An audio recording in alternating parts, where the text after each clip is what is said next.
Oi gente, hoje vamos fazer o teste de um produto bem antigo. Vamos lá. Já abri aqui o compartimento da tomada.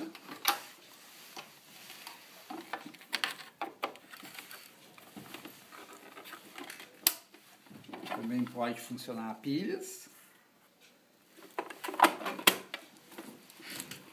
E vamos testar.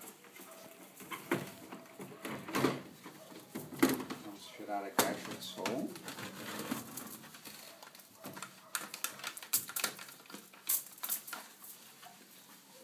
Caixa.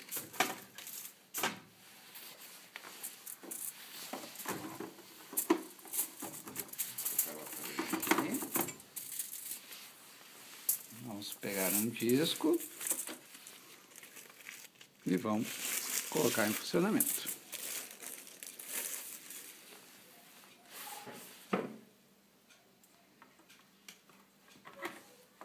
E vamos ver se vai funcionar.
Deu para ter uma ideia do funcionamento.